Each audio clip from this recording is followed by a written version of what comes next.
Hello Andy, I am Dr. Vasudeva Jowadi, consultant trauma and joint replacement surgeon at Citizens Hospital, Hyderabad. Total hip రిప్లేస్మెంట్లా అందరికీ doubt ఏం implant వేస్తాము, ఏం material use చేస్తాము అనేది చాలామంది అడిగే క్వశ్చన్స్ ఇదే.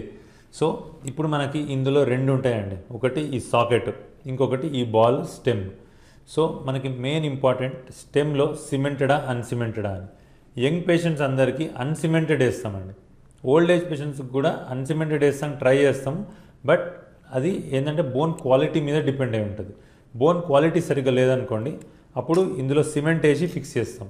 క్వాలిటీ బాగుందంటే మనం సిమెంట్ లేకుండానే అన్సిమెంటెడ్ చేస్తాం. దాన్ని మనం స్టెబిలిటీ చెక్ చేస్తాం ఆపరేషన్ చేసేటప్పుడు, ఏది బాగుందంటే అది చేస్తాం అన్నట్టు. నెక్స్ట్ ఈ బాల్ అండి, ఈ బాల్ ఏంటంటే ఇందులో సెరమిక్ ఉంటుంది, మెటల్ ఉంటుంది, ఆక్సినియం కూడా ఉంటుంది అన్నట్టు.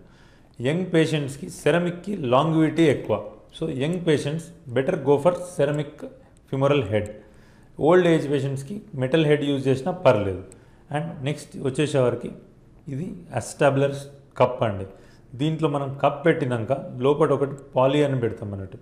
ప్లాస్టిక్ది పెడతాము, లేదంటే సెరమిక్ది పెట్టచ్చు. Ceramic on ceramic, this is the best one అండి. బట్ ఇది చేస్తానికి ఏంటంటే సర్జరీ అంతా పర్ఫెక్ట్గా అయిపోవాలి. లేదు కొంచెం అలా ఇలా కొంచెం యాంగులేషన్ తేడా ఉన్నా మనకి అక్కడ లోపల సౌండ్స్ రావడం అలాంటి ఇబ్బందులు వస్తుంటాయి అన్నట్టు.